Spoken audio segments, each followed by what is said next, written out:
everyone, today I'm going to be talking about The Villainess Needs a Tyrant.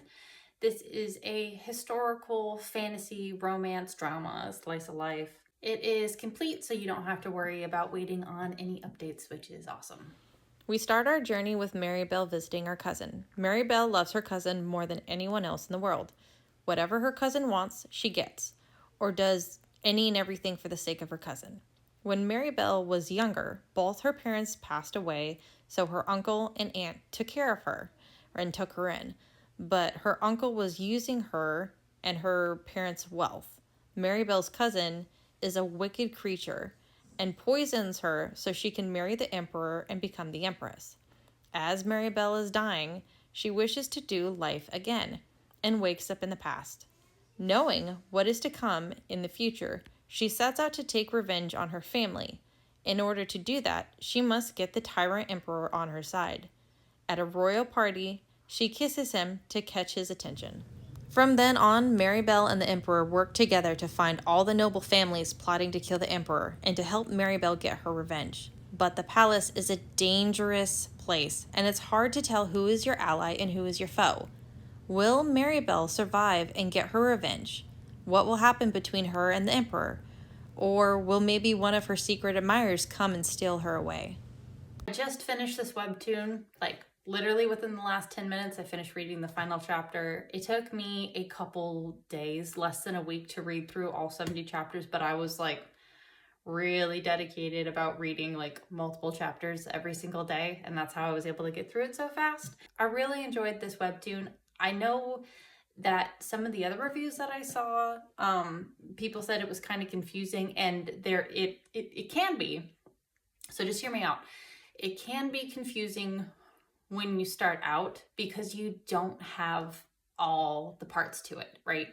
So you get Maribel's, our main female characters, you get her perspective and her viewpoint, right? But the further you go on throughout the story, you get more information because Maribel, right, because she came back to life, she gets some of her memories back. But the further along you go in the story, the more memories start to resurface and come to her, and the more that she starts to remember from within the last couple months of her being alive. So she remembers what happened right before she died, and then her younger years, but she kind of misses a couple months before her death, right? Okay.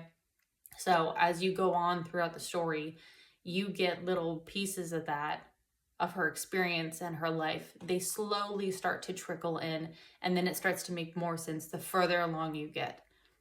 I'm glad that it wasn't completely predictable. There are some parts in there and some characters where you're not sure what way they're going to go, if they're a bad person, if they're a good person. And I liked how stuff wasn't just black and white. There was a lot of gray area in there, which is kind of normal for actual humans. Not everything is black and white. People can flip-flop on sides and decide who they're going to be friends with and who they're not going to be friends with. So I did appreciate that fact, and that it wasn't super predictable. And honestly, I basically liked everything from beginning to end. I liked the artwork. I thought the artwork was really well done. It was kind of a breath of fresh air compared to a lot of reincarnations or a lot of I died and then I came back 7 years before I died kind of thing, because our main character, Maribel, does actually take a role of a villainess, and she sticks pretty hardcore with what she decides to do and how serious she is about it. She doesn't go light and fluffy. She's not wavering in how she feels because of the bad stuff her family did to her. She's sticking to her guns and she's not wavering, which is great, because I know in some other ones, sometimes the main characters can get a little soft or start to waver and change their mind. So it was really nice that she did not do that. As Maribel and the Emperor get to know each other better, and just as their relationship kind of grows and matures and you get more information, you see more of Maribel's memories, just seeing how they are together, how they interact together is really cute. you get a lot of good vibes, a lot of good feelings. It makes you feel good seeing their relationship and how they interact with each other. And like I said, when you read it, you will see more into it, but it's definitely probably one of my more favorite power couples that I have come across.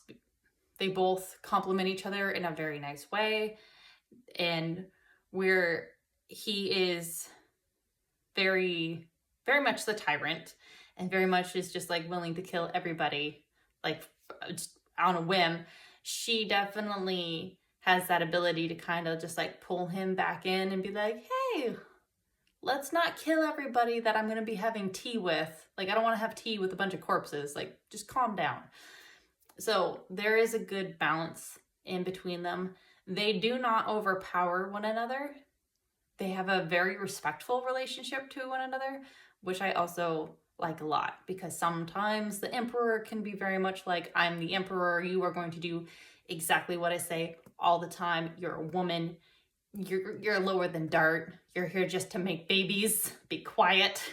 And that's not the case in this one. So that was a really nice change of things too. If you get a chance, like I said, read this webtoon, give it a shot.